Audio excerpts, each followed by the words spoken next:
The views expressed, opinions given, and any communication made between the hosts and guests of What Are You Afraid of Horror and Paranormal Show do not necessarily reflect the views or opinions of Para-X Radio, EMC Network, or all services that play this show.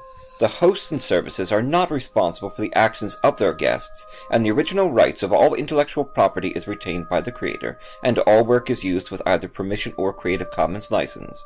The show is for entertainment purposes only.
Halloween is coming. Halloween is coming. Halloween.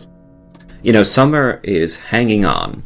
Yes, it is. Holding on by its fingernails. It's really holding on, actually. Yeah. It's another heat wave. Yeah, we're in the middle of it. Can you believe? I mean, it's you go outside, and it's balmy, and you get a headache, and you can't stay out too long. It's hell on earth. It really is. I mean, it's September. We're in September now. Mm-hmm. You know, right?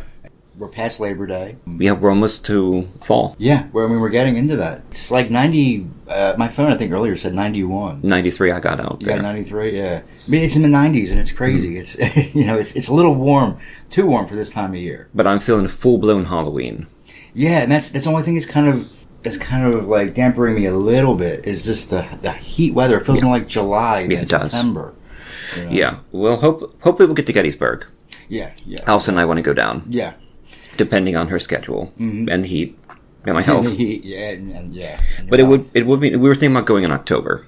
Yeah, it should be good by then. Although I do remember last October it was pretty warm still. Yeah. Roasting in my Halloween costume. You know? Yeah, you David Pumpkins. Yeah, David Pumpkins. Yeah, and just to remind people, on October 6th, Fort Mifflin. Fort Mifflin. Yeah. Yeah, we have the horror reading event down there again. Right. That was a lot of fun. Oh, yeah. We're setting that up now. Mm-hmm. We're getting that together. Right. We're talking about doing 2 readings, which would be fun. Right. And hopefully the ghost hunt won't get rained out. Yeah, it was torrential downpours last year. I had a great time that night. Oh, me too. Remember Darcy really Orr? Fun. Yeah, I do. That was a good time. That was fun. Well, this is episode 95. 95. Have mercy on our souls. And the reason I call it that is because we're featuring my book, Mercy. That's right. In this episode. I'm doing an interview for Bloodbound Books for their Patreon page. Mm-hmm. So we'll have a video and an audio version of that interview. Yeah. But to get it started, because we love to have a ghost story, we have another ghost story that was found by David Walton called Clumsy Ghost, which he narrated. And it's a fun tale. And kind of creepy. Mm-hmm. So especially the floating head part. Yeah. On What Are You Afraid of Horror and Paranormal Show on Para-X Radio, Friday at 9 p.m. on Eastern Standard Time and all major podcast services. This is David Walton with Clumsy Ghost.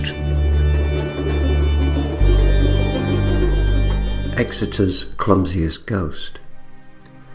An extract from The Ghosts of Exeter by Sally and Chips Barber, published in 1990, and read with permission from Obelisk Publications by David Walton. The Guildhall is the focal point of attention for visitors strolling up Exeter High Street. Its distinctive frontage makes it a favourite with tourists who have an eye for a historic souvenir photo of their visit to the city. Immediately beside it, as you face the Guildhall, is a modern jeweller's shop, which many people fail to notice because of its illustrious neighbour. Previously, this shop was a clothes shop, but it shares a link with the Guildhall as its basement is believed to be part of the original dungeon prison. which ran from a public house called the Turk's Head, below street level, to the shop. It is here, deep down, when it was a clothes shop, where strange, unaccountable things happened. The manager and his assistant were startled by a spectral head which came at speed towards them, vanishing into thin air just a few feet from them. On another occasion, a shop assistant heard racks of clothes being shunted around, but knew that nobody should have been down in the stockroom. On investigation, she was confronted by the complete ghost of a lady dressed in costume from a time well over 2 centuries ago. She too disappeared suddenly. In more recent times, the employees of the jeweller's shop have continued to experience visitations. The nature of the hauntings has changed, but it is believed that generally their ghost is a friendly female.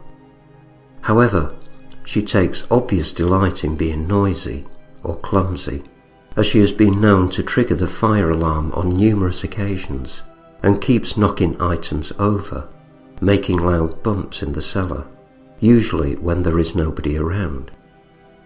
One faint-hearted male employee refused to go down there after sensing a presence, and 2 decorators, who had previously done work in the basement when it was a clothes shop, also inquired first whether the ghost was still down there.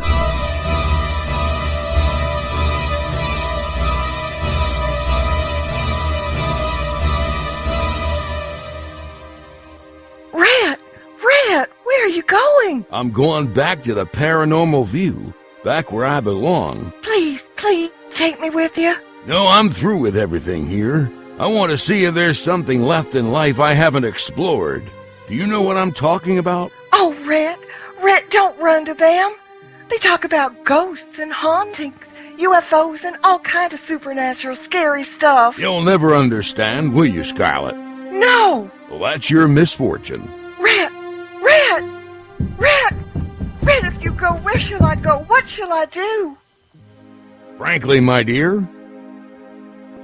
Line! Oh, you gotta be kidding. That's the Paranormal View with your host, Henry Foister, Jeffrey Gould, and Barbara Duncan. Every Saturday night at 8 p.m. Eastern, exclusively on the Para-X Radio Network. Well, here we are again. I thought that perhaps the nightmare was over, but no. I am summoned once again and can only obey. I am in thrall of Fox, and unable to resist his powers, his hypnotic powers, masquerading as charm and friendship, his transatlantic, perhaps global powers. And so, every Sunday morning I sit in front of a microphone and read. Every Sunday afternoon I edit the audio file I have been commanded to create. Every Sunday evening I press send on an email to Philadelphia with an MP3 attached and tremble as I await the verdict of my master. I changed my name from David Walton to Brendan Shawland and created music which I liberally sprinkled throughout the internet in websites including SoundCloud and Bandcamp in a pathetic attempt to throw him off the scent. Those hopeless breadcrumbs are still available if you care to listen, so that you will know what not to do when your time comes. That's right, it didn't work. He tracked me down, and I am once again his creature. If you are listening to this, you are in grave danger, and I can only urge you to flee. Flee! Before it is too late, before you find that you too are a voice actor on whatareyouafraidof.com. Are you haunted by shadow people in the middle of the night? Do you secretly love all things creepy and spooky, enjoying ghost stories and horror fiction from the best storytellers? Do you have a true ghost experience you want to share, but no one will believe you? If yes, listen to the professionals on What Are You Afraid of? Horror Paranormal Show, Friday nights at 9 p.m. on Para X Radio and at www.whatareyouafraidofpodcast.com. What are you afraid of on Para X?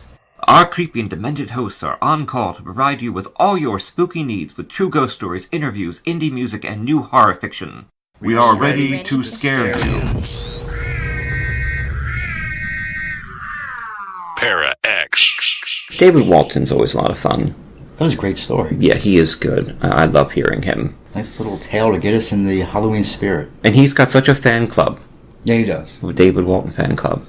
And every time he narrates something, it just sounds so natural. Mm-hmm. Yeah, you know, he's good at it. And you can there's people that you can just listen to. They can narrate the phone book, and, and it still would be interesting. Very. I'm going to ask him to do that. David, would you narrate a few lines from the phone book? It still would be interesting to listen to. So. 7, 1, 2, 3, 6. Dave's chiropractic. Yeah. He could make money doing that, going for the phone book. But we're back, and for those of us who are joining on the video, I'm doing a video for Patreon for Bloodbound Books this month, September, and we decided to incorporate it into the show for my book, Mercy. There it is. From Bloodbound Books. This was released a little while ago. They'll cure you of your greatest disease, life. William Saint is dying of cancer. On most days, death seems like a humane alternative to the treatment. Stricken with fever, William is rushed to Mercy, notorious as a place to send the sickest of the poor and uninsured to be forgotten, and finds the hospital in even worse condition than his previous visit. The grounds are unkempt, the foundation is cracking, and like the wild mushrooms sprouting from fissures of decay around it, something is growing inside the hospital, something dark. It's feeding on the sickness and sustaining itself on the staff, changing them, and now it wants Willie. Tim Wagner called it part medical horror, part supernatural suspense. Mercy is a hard-hitting fever dream of a novel. I enjoyed the hell out of it.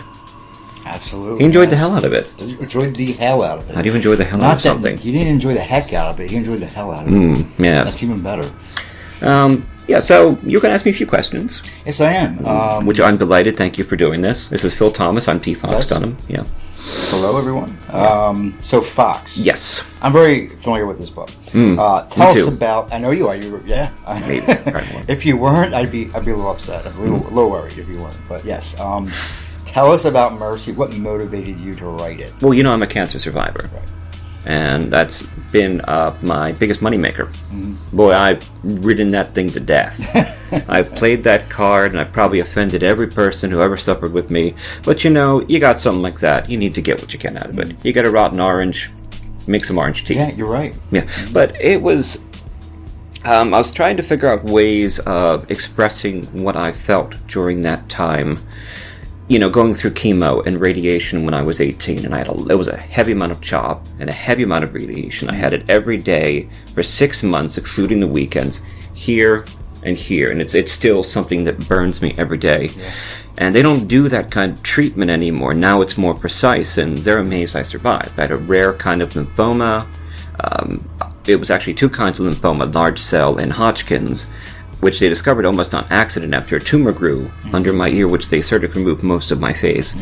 And then I went to the treatment, and it nearly did kill me. It's a miracle I survived, but I'd had all this torment and repressed emotions and energy inside of me, and I needed catharsis, and I thought it would make a great horror story. Yeah. So I developed the characters, I developed the ideas, and it sort of burned out of me in this fever dream when I wrote it, and it became more about the transition that death creates in us, how we begin in a certain ignorant, childish, naive stage, and then if you can survive something, there's a difference between almost surviving an instant death and being tortured for 6 months, as you feel yourself die slowly, and reality kind of falls apart, and I came out of it on Halloween that year, and I've been different ever since. Wow. Yeah.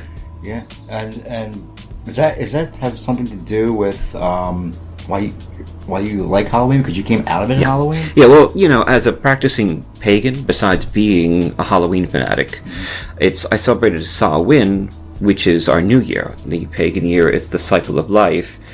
Samhain is death at the end of the harvest, and then you move on to the beginning of the year at the solstice, which is birth, and then Impoch, which is my birthday, and then Belting, which is adolescence, Luhanosa, which is adult and marriage, and then Halloween, which is Samhain, which is the day of death.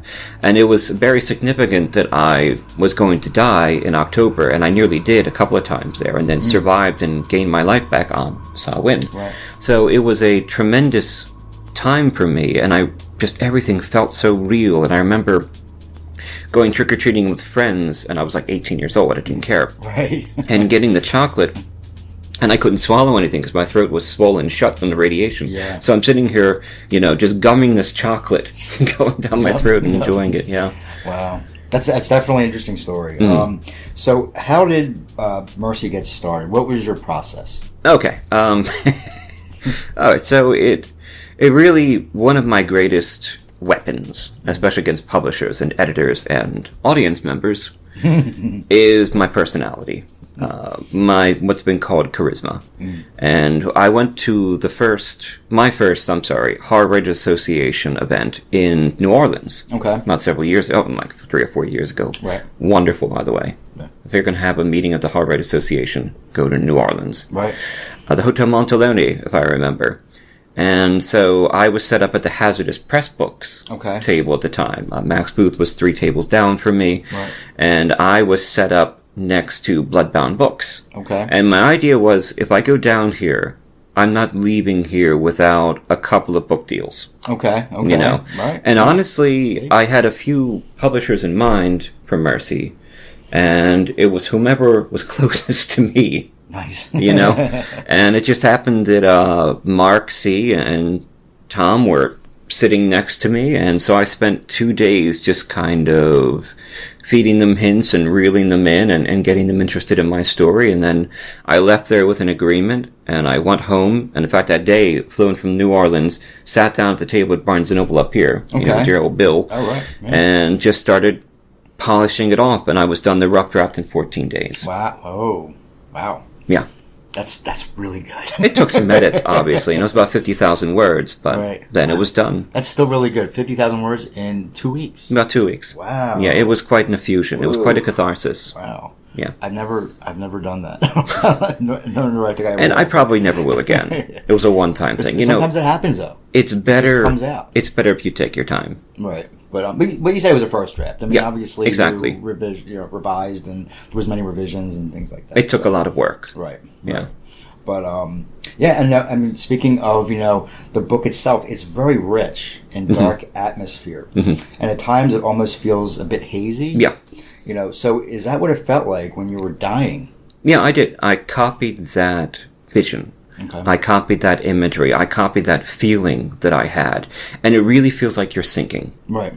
Like I started with the chemo, and the chemo would hit you with a building. It was like having the moon dropped on you. Right. I would go in, they would feed the needle in, and I would have CHOP, Cytoxin, Adriamycin, Prednisone, Octavin, and it was a very heavy dose, and then you would start feeling like you were sick with chemicals, and then a few hours that night, the vomiting would start. And I would throw up every half an hour for about 3 days. Oh, jeez. That's about what, unless I was able to sleep a few hours, and it is like something hits you with a baseball bat. You were knocked down, and then it's amazing, like a few days later, you recover from the chemo, and then a week and a half later, the chemo leaves your body, and it's amazing. You go from being over a bucket to starving. God, I had to eat everything in the house. And you get this euphoria afterwards as the chemicals leave your body. Right.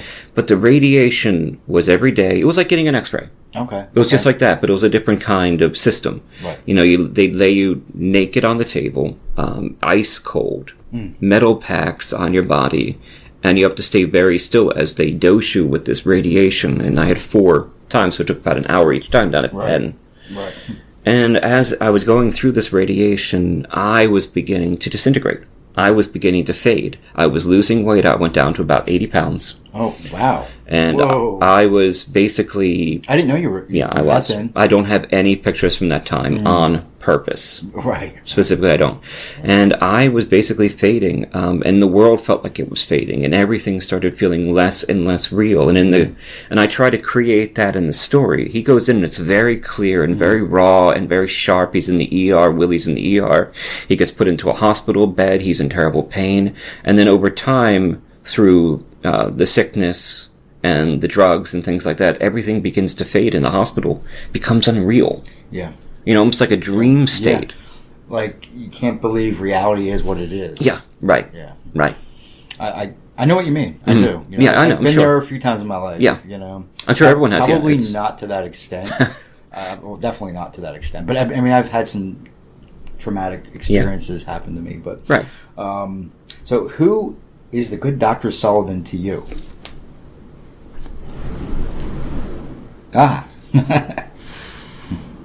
Like from what was the show with John Candy and SCTV? Yeah. Remember Count Floyd? I absolutely do. He'd be like, you're scary film kids. Right. And he'd be like, the good Dr. Sullivan. I love that. Anyway, this is the good Dr. Sullivan. Somebody got this for me in New Orleans.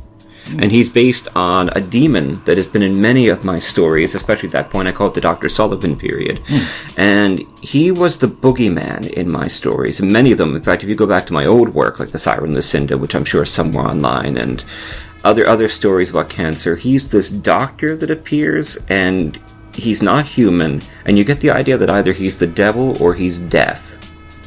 And he says, I will cure you of the greatest disease, life. Yeah. Which is the greatest sickness that everyone needs to be cured of in the end, and we all are eventually cured of it. We are, yeah. And he plays a central role in the book. So that was the good Dr. Sullivan. He's sort of a composite of the devil. He has many houses, and he will take your eyes and put it in his pockets. Oh, God. So what is he? I don't know. I never really defined it. He's kind of a mix of my fear of doctors and my resentment of them, and the fear of myself. But also, when I was going through this, it didn't feel like they were curing me. The cancer was just doing its thing. It was the treatment that was killing me. Right. And such a heavy amount of treatment. They wouldn't even dare...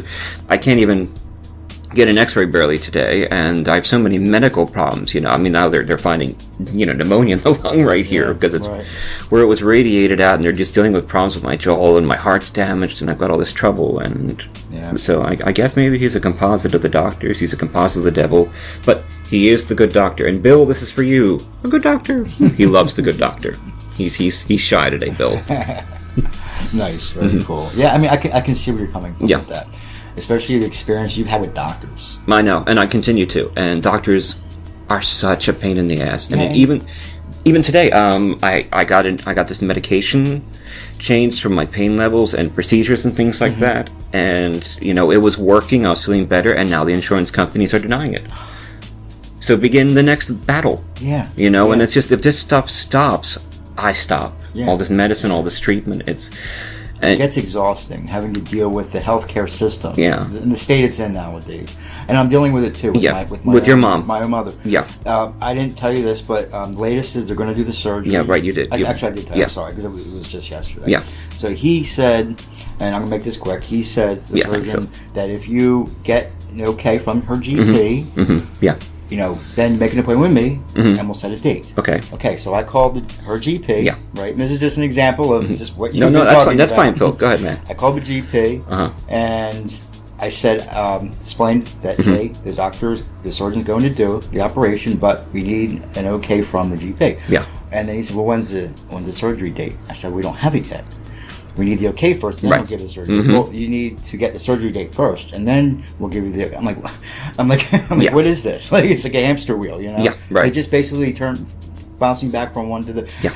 And I said, to myself, I'm like, why am I even doing this? Like, shouldn't they be the ones? And you have no experience. Yeah, you have no idea. Yeah. So this is that's just a little example of what they do.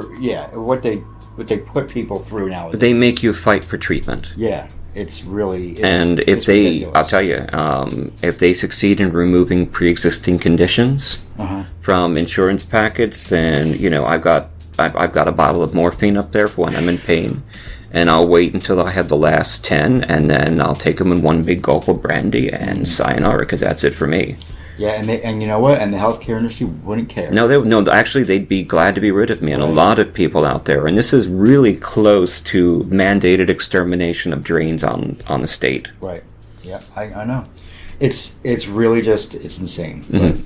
But the good doctor. So, there you go. Yeah, on a more lightened topic, right? Yeah. The good doctor, yeah. But, at times, though, the book reads more like a dark fantasy. Yeah. And I've noticed that. So, why did you choose to write both a horror and metaphysical theme? Again, it was what I was talking about with the feeling of sort of coming apart when you're going through that kind of treatment. It led me to shaman work. Okay. As my work as a bard, and the idea of the spirituality and being able to leave your body and transition to other worlds of reality and consciousness. Okay. And it felt a lot like that when I was going through that. And, on all the medication I was on and the pain I was in and the way my body was deteriorating, I really did feel like I was in another layer of reality. And the way things looked and the way I remember it, it's all sort of fuzzy and glittery and strange and dark and misty and incote. So as I was writing the book, and I set myself on a catharsis. I had an idea for a plot, but I didn't write anything down. I just wanted to write for 14 days and see what happens. Wow. So the book starts transitioning where Willie's in the hospital, William Saint, he's dying, and the doctors are monsters feeding on him. And then slowly, as he transitions into this spiritual otherworld, he learns that there's a dark god in the hospital that's feeding on these souls. Right. And the hospital itself is transitioning into sort of a spiritual, hazy, ethereal, fae-like realm, where this dark god, and in fact space becomes different, and space begins to stretch or close, and all the people start making a transition into different kind of like Midsummer's Night Dream, but cancer's kicking your ass. Right. Kind of thing. Yeah. And that's what it felt like when I was going through it. So I wrote with these shaman ideas of him moving into this other world as he's dying, and finally reaching the dark heart of the beast, and killing it to save himself and the ones he loves. Wow. That answers your question. Okay, I love it. Yeah. That's great. So, with just curious. Yeah. Why is there a guy in a bunny suit? Oh, him. Yeah. Well, I'm Armand Rosenmiller. Was a friend that I made down there, and we sort of all came into the writing field together. And I remember when he was doing his States of Horror, I was in the states of Pennsylvania. I think I was in New Jersey, and he was just building his career and getting going in indie press, and I was in mine and such. And the bunny itself is an element of life and renewal and birth in the pagan system, like Easter, which is Ostara. Right. But also, bunnies are youthful and they're tricksters. Okay. And as I was creating this sort of guide character in the book, who's this janitor in the hospital, and we don't know if he's on Willie's side or not. He seems to be more in it for his own entertainment, or he's just doing it to help defeat the hospital, or maybe he's some sort of element of the spiritual realm, but he's a trickster guide. Okay. A janitor who dresses up as a bunny to entertain the children in the hospital, but he leads Willie, sort of gets him started on these adventures into his own past and dealing with his pain, especially of lost love, and guides him to the very end and helps him. He's sort of the, like a spiritual guide. Okay. Except for I couldn't exactly create a bunny. Right. So I put him in a bunny suit. That's how he entertains children. I love it. That's so, great. I mean, of course, especially when you're a new author, you say, I'm going to put you in my book, and I'm going to put you in my book, and we expect everyone to applaud and to be so grateful. And really, I just thought Armand had the right temperament for the character. And I thought it was a neat little shout out to someone I liked a lot. I like that. I like that. That's all. But really, it's not Armand. It's my own character. But I just called him Armand. Okay. Nice. I like that. I like that you did that, though. Yeah. That's pretty cool.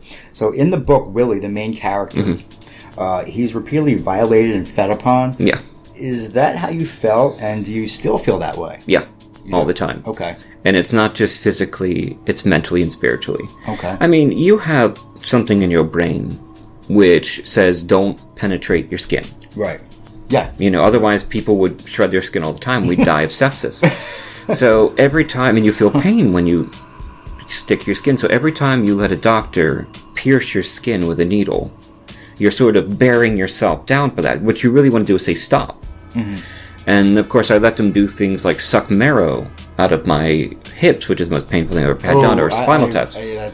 which I put in the book. Yeah, it's the most painful thing I've ever done. Painful. Or let them burn me, or put me in radiation, or fill me with chemicals, or do surgery on me, and just damage me so badly that there were times when I get so ill that I say, "What the hell did they really do to me?" And they don't even know. Right. And I still feel violated all the time by doctors, and I always feel embarrassed. That's the worst part. Humiliated by them. And even now with what we're talking with medical insurance and the need for pain medication after all the radiation I've had, and they treat you like a junkie, which is terrible. I know. And I feel violated and humiliated and put down all the time. And it affects your self-esteem. Yeah. It really does. It affects the way you appear to your family, and Yeah. I know what you mean. It's a lot that you went through. More than any one person really should. It's funny, every time somebody tells me a medical story, and everyone's got one, they always preface it, and every time they go, "Well, this isn't comparing to what you went through." And I've just started saying, why do you people have to say that every time? This isn't comparing to I'm not the judging level you of, guys. Trust me, when you get to this level, you reach a certain mental status, and you don't compare, you don't judge. Right. Everyone's pain is their own. Right. Yeah, Mercy. Mercy, are you happy with the outcome? Is it what you expected when you started? No. Really? No, absolutely not. I had a lot of different dreams and expectations back then. Okay. Getting started with novels. I'd written a lot of short stories, but getting novels out there was very different. And I released it through Bloodbound Books at a time when indie publishing was swelling with books, and dealers like Amazon and stuff were getting their books out there, and through all these different publishers. So I was not prepared for the promotional responsibilities that would be required to support a book. Right. And it's something I have struggled with to maintain a writing career, to maintain failing health, family responsibilities, and all the promotional stuff. That's how we do the show. Yeah, right. And it's something I'm still fighting for, and that's why we're doing Patreon. In fact, go over to Patreon and support Bloodbound Books. Yeah. They've stayed in there a while. They've been there while so many other publishers have fallen away. Why? Because they take their time. Yeah. They select quality work, and they do things like Patreon. Right. So let's keep fighting for them. Okay. So was it what I expected? No. But most authors get disappointed with this, don't know what to do, give up. I'm not giving up. I will evolve, I will adapt, and I will find a way to make all this work. I was just going to say, there's always a way. You know, there's always, and that's very important what you just said. Yeah. Evolving, adapting. And if you don't do it, then you're dead in the water. Temper your expectations. Right. I mean, the outlets, technology changes, outlets change, the way the world runs is changing. I was just reading an article the other day in this about GameStop, how they're in financial trouble. Yeah, they are. And because most of their retail relies on physical games. And nowadays, most of it's digital download. So, but they haven't really adapted too much. They said, this is the model we started with, and gosh darn it, we're going to stick with it, Right, and it's not working in this day and age. So they have to really do some thinking, And that's going to be it for GameStop. We're going to see. It could be, unless they do something, unless they evolve. So we'll see. We'll see, yeah. And that, I was just saying that because you said it. It was a certain way with the book publishing industry, and now it's changing, so you have to evolve with it. And that's what we're doing now. That's what we're doing now. Well, thanks for the questions, Phil. You're welcome, Fox. This is T. Fox Dunham. Mrs. Phil Thomas. We're on What Are You Afraid of? Horror and Paranormal Show on Friday nights on Parax Radio at 9 p.m. And find us at www.whatayouafraidofpodcast.com. And go over to Amazon.com or check out the website to find copies of Mercy. And we need reviews. Yes. Always put down reviews. Reviews save authors. Go over to Amazon, put down a review, and you could find me at T. Fox Dunham, Mercy by T. Fox Dunham, Bloodbound Books, things like that. Thank you, Phil. Oh, you're welcome, Fox. It was a pleasure.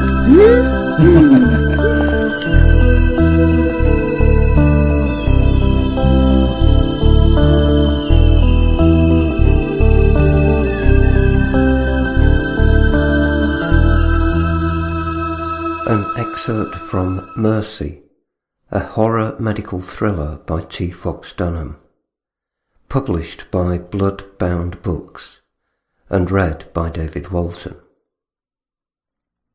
The good Dr. Sullivan wheeled Willie into the linear accelerator room. The stink of ozone gagged him, and he held his breath, trying not to inhale the metal-flavoured odour. The machinery buzzed and popped, and Willie's pulse aligned to the beat.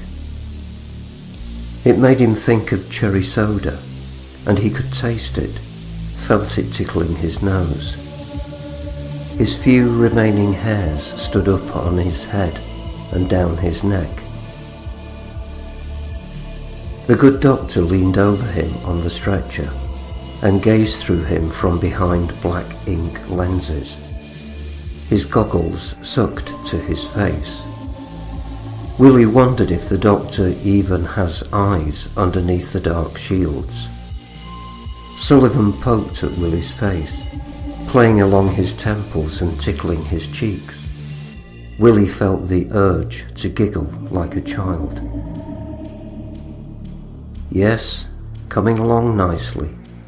Now, we'll just give my Lucifer a few moments to warm up. He's not a morning person.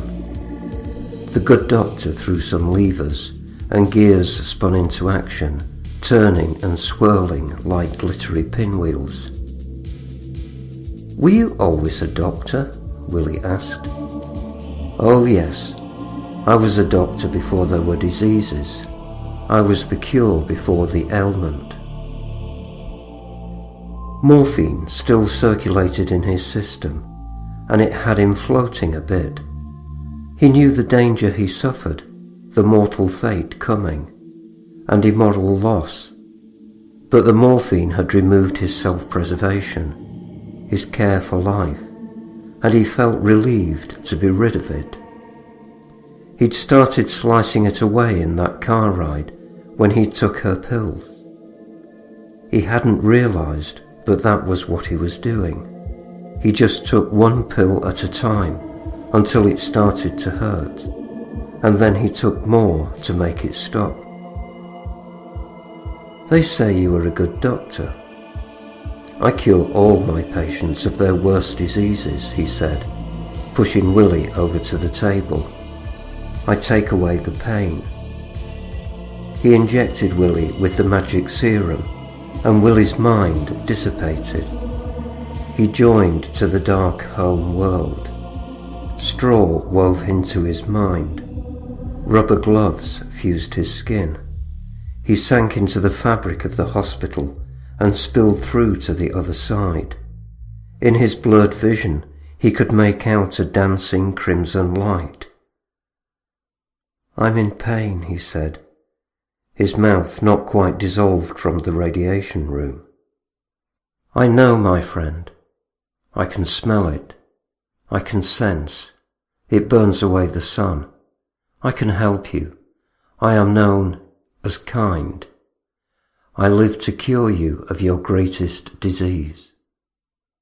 Cancer? Life. With one hand, the good doctor lifted Willie from the stretcher, snapping the straps, and gently cradled him, holding him close to his chest. Willie smelled the leather and remembered his father's belts. The image burned in his mind. Then it slipped away like a spilled drink. There now, all at peace. He set him on the table, and Willie declined to struggle. He lay there enjoying the peace and security the good doctor granted him. Look who's up. Lucifer growled and rose from his den beneath the floor. The arm lifted, the screen elevated, and the good doctor swung it over the stainless steel table. The linear accelerator purred with anticipation. Mercury dripped from its fangs. The good Dr. Sullivan helped Willie to disrobe, then inserted the wax block into his mouth, carefully, holding his head steady. You may notice some side effects, the good doctor said. Visitors at times. Just ignore them. We are changing you in deep ways. You'll be a new man. Willie shut his eyes, and the good doctor pulled the lever and guided Lucifer. The machine growled, jumped and spun its teeth, biting the air. I only wish to take away the pain, William. I knew you when chaos bore you. I knew your father and his father. I ended their pain. I will take away yours too. Lucifer buzzed, and a white light burned from its mouth, a bright shaft firing like an arrow from dark bow, from the oblivion in its heart buried deep in the machine creature.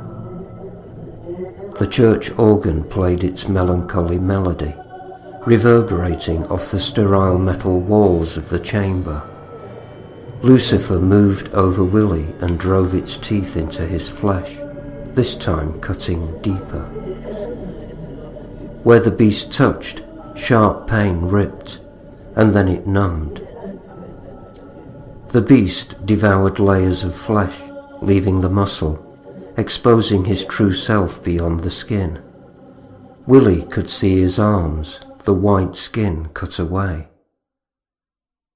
"Don't worry about that," the good doctor assured. "We'll fix that. We've got plenty of parts. You're on your way, Willie lad. No more pain." Lucifer belched, then shut its mouth. Willie fell the rest of the way into the other world, adorning the scarecrow. Willie's memories faded. He grabbed his sack head, picking at the exposed chicken wire to hold them in. However, the memories fell out of the holes in his face. They wormed and crawled from the leather flesh and old clothing of the scarecrow, then squirmed and wriggled down his body. He gripped at them, grabbing with his paws, but the gloves ruined his dexterity. The worms dropped one by one to the dark grass, then dug into the ground, escaping from the scarecrow. As each memory escaped, he felt diminished, slipping into a lighter frame, and the feeling was not entirely unpleasant. Once his fear of displacement assuaged, he began to enjoy the sensation. His mind melted, losing its sharp edges. The last of the worms hid under the silver and grey grasses, and he bid it good riddance. Then pain stabbed the scarecrow's head, nearly knocking him over. The scarecrow squeezed at the pressure in his rubbish skull, holding the infrastructure that was made from garbage. Why does it hurt so much? Yarn spilled out of his mouth. Some memories are deeper than others, Caleb said. Slime poured from his vacant eyes. Mine pushed out my eye sockets. I had a mother and father. They loved me before I got sick, I know that much, and that's all I remember. Love is the deepest root. The scarecrow fell to his cardboard and coat hanger knees. I remember the pain, he said. I remember her. He spit out bits of egg crate and peach pit. His head throbbed. A bird pecked at the hardened flesh, trying to break out. It didn't have the strength to get through, and it hammered away inside his gourd. The scarecrow rolled on the ground in agony, twisting his limbs. A crimson flare burned high in the sky, hanging like a moon, orbiting with the ancient world below it. Female figure cut the light, elegant in limb, dress flowing. The winds blew her hair wild, and she floated, waiting. "Kylie," the scarecrow said. A dagger pierced his eyes, and he screeched. "It should stop soon," Caleb said. "Will it go away too?" the scarecrow asked. He tried to sob, but his makers hadn't equipped him with sponges from which to soak up the rain and drip stagnant water. "Do you want it to go away?" Caleb asked. Yes, he said. I want to vomit it up. I need to spit out the venom. God, it hurts. Please make it stop. I can help pull it out like a thorn, he said, but beware, it's barbed. Caleb reached down to his head and poked at the spot. The scarecrow's head bulged. Wait! Don't! You're super sure? Caleb asked, ready to yank it out. Please, leave it. I don't want it to go. She meant something to me. She defined me.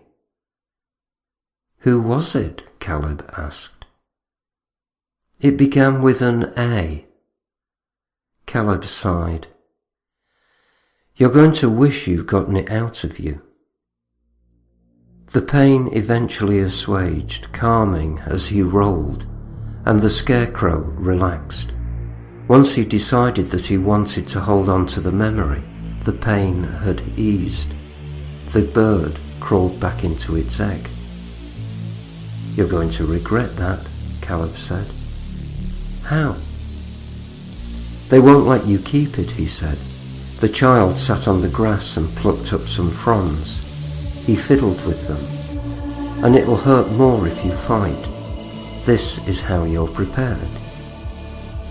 The scarecrow picked himself up, pushing himself to his ratty boots. A mouse fell out of his jean leg. He scanned the terrain. 3 violent moons decorated the sky. Blue sparks fired from the ground with no particular order.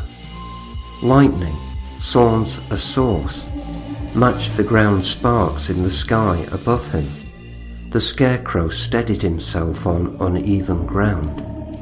The landscape fell into a valley in the distance. The dell sucked in light like a black hole, bending the rays, pulling down this world into some sort of mouth. A raven cried overhead, approaching the two. Do you live here? I live in a cave, he said. Children aren't ready to be cooked. We need time. I was sick. Now I just am. What's this? The scarecrow asked. A silver cord hung from his boot, attached to his body. He couldn't figure out where his flesh began and ended among the refuse.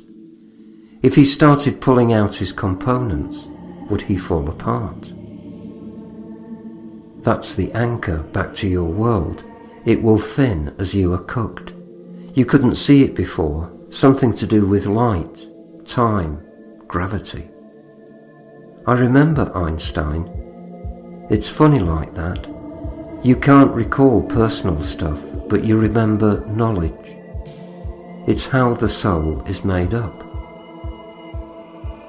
The new world thinned.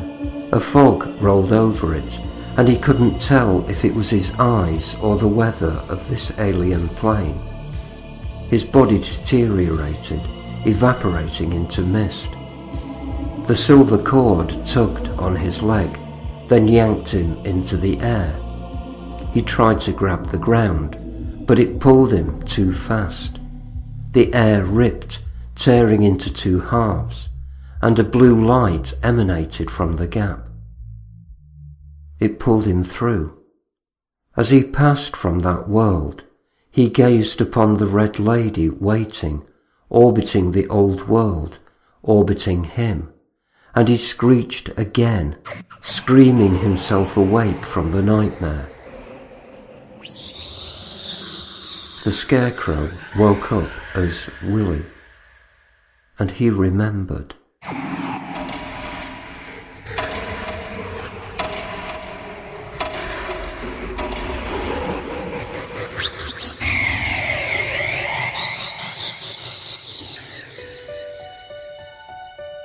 Caliburn Press, LLC is a Madison, Wisconsin-based publishing company owned and operated by Alan Ledden. Caliburn works with talented writers, artists, editors, and marketers throughout the United States, and you can find their books through their many imprints that include Damnation Books, Eternal Press, Malaferia Press, Ciento Sordida Publishing, and Spiro Publishing. Please visit their website at sites.google.com/site/Caliburn Press LLC/home, or Google Caliburn Press to check out their growing list of titles on Amazon.com, BarnesandNoble.com, and any other place fine books are sold. What are you afraid of? Hi, I'm Tim Wagner, Bram Stoker award-winning author. Hashtag Grave Girls. This is Katrina Weidman of Destination America's Paranormal Lockdown. This is Jim Chambers. I'm the author of The Engines of Sacrifice. This is Jasper Barr, award-winning author of The Final Cut. And you're listening to What Are You Afraid Of? What Are You Afraid Of? To What Are You Afraid Of? What Are You Afraid Of? Love it. Fantoxic, please. Fantoxic. We have a little more clown news. A little more complicated, a little more twisted. It's back. It's back. You get clown news review of the summer. What are you afraid of? So, clown news. Cue that jingle. Clown news. Bill loves the jingle.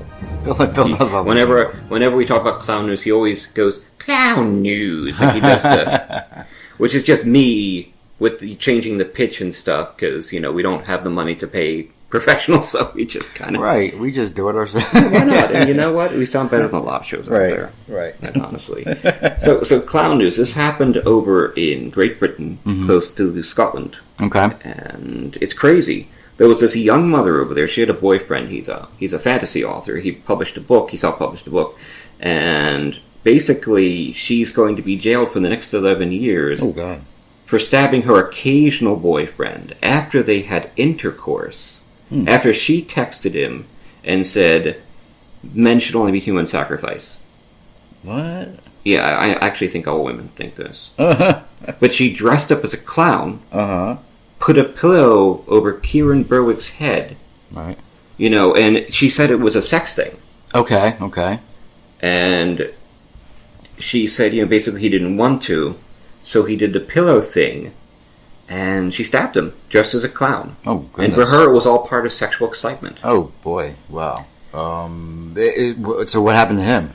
Well, he got stabbed in the lung. And he survived. Okay. And obviously he called the police. She claims she has no memory of it. Oh, okay. But there's a text on his phone that she sent saying, I don't think about males unless said male is strapped up and being used as a human sacrifice. Oh, God. You should be grateful you're not a part of it. Oh, what? Oh, yeah. That's whoa. Yeah. That's twisted. Yeah, I know. That's a horror movie right there. Apparently she had been doing drugs and drinking. Okay. Well, that explains something. At least that's what explains why she doesn't remember. Right. But no, she went crazy and tried to kill him. Well, it's easy to say you don't remember. I mean, you can plead insanity at that point, Yeah. And, go to a mental hospital as opposed to a prison. Right. So. And she claims that it was all instigated. It was his fault because he kissed her on the neck. Oh. So I guess that's a no-no for a clown. They don't like. Yeah, I guess not. That's off limits. Yeah, it's off limits. But never kiss a neck on the clown. Or what did I say? Yeah, never kiss a neck on the clown. Never kiss a clown on the neck. Wow. Too. Yeah. Never kiss a clown on the neck. There are necks dressing up as clowns. Oh my God. Yeah, it's bad. So that's what happened there. And anyway, that was clown news.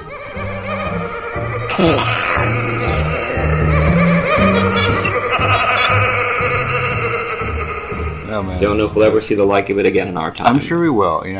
Well, thank you for that great interview. Oh, it was my pleasure. Yeah, I appreciate that. That'll be over at their Patreon site. Yes, it will. And, of course, at the website at www.whatareyouafraidofpodcast.com. And we've got to thank David Walton for all the work he's done. Mm-hmm. Clumsy Ghosts is cool. Yes. And for the reading he did of Mercy, which was really fantastic. Absolutely. That he did. Thank you, David, so much for that. And, we really appreciate everything you've done for us. And I got, something a little bit off the beaten path. I got that book called This Is Halloween. Yes. And I have yet to start reading it because it's too hot. Yeah, right. I just don't. Feel the same. I just don't. I'm waiting for it the proper weather to start reading it. I just kind of held off. I was weighing between this book on a demonic haunting, which I want to start reading so we can get some guests for the show, and also a book on the War of the Roses by Doug Jones. And I just grabbed Dan Jones. I just grabbed the War of the Roses last. Just too hot. Yeah, it is. We got still a few weeks of summer to get through. We do. I don't mind this weather in July. Now it's like it's time. Yeah. It's not cool off. I'll even it's in the 90s. I won't even be upset with 80. I'd be fine with 80. Let's get to Gettysburg. 93 though. Yeah. Oof. A little chilly. I want to be able to wear a sweater and some pants.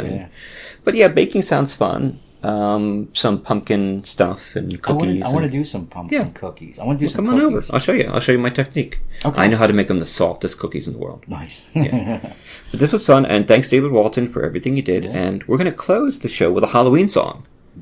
You know what? Those are my favorite. Yeah, we did to sort of get in because we are counting down to Halloween. We're counting down. No, we are there. Halloween is coming. Expect some really cool paranormal, creepy stuff coming up on the next few episodes. Oh, yeah. But this was episode 95, Have Mercy on Our Souls. Now, this is Halloween by Keshko, and we got it from the Free Music Archive, which is nice. And it's written and recorded by Andy Bryan, Robert Follett, and Luke Sample. They're a British band. A little strange, and it's kind of fun from Charlie Crash.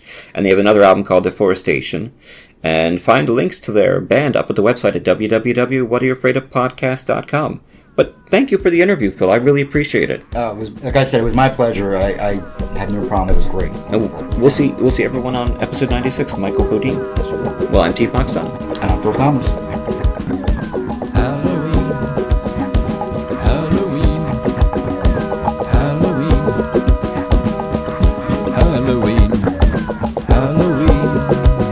Such a nice time. I don't know, it just is, but let me tell you all about it. Bats come out, the children come out in their finest costumes, made of black, faces painted in lime green.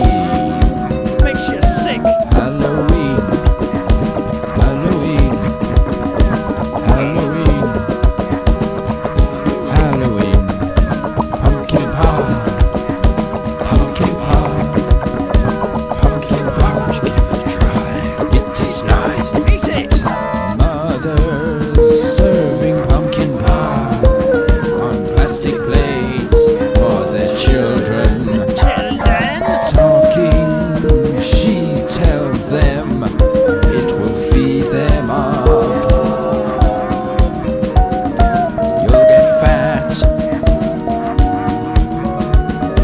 You'll get wide. You'll feel sick. And then you'll die. To the cemetery you'll go. 6 feet under you'll be placed. Perhaps in a wooden box.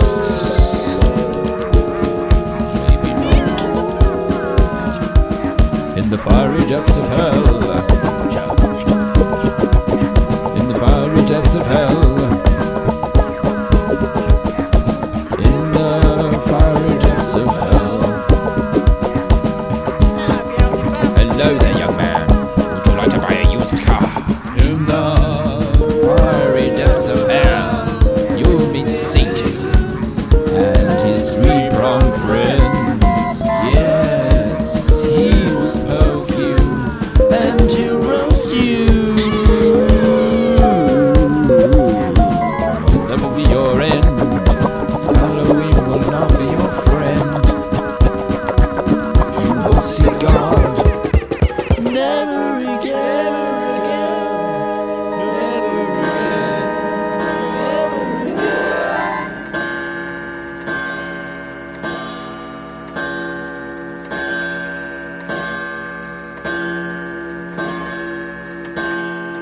Happy with the outcome. Is it what you expected when you started? No. Really? No.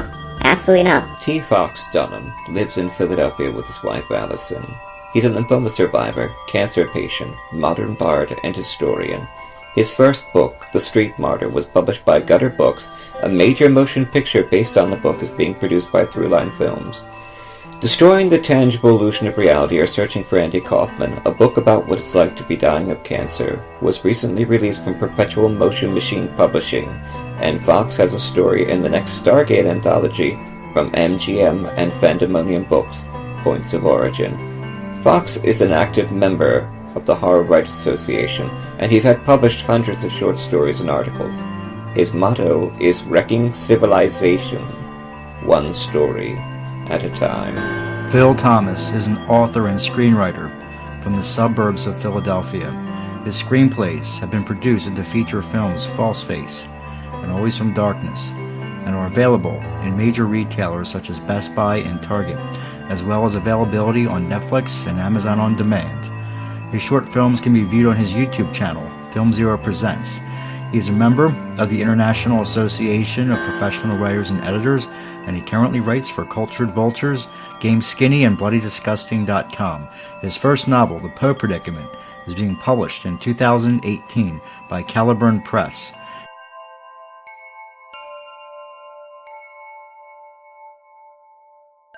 The views expressed and the opinions given by the individual host and their guests do not necessarily reflect those of Para X, its affiliates, or its sponsors.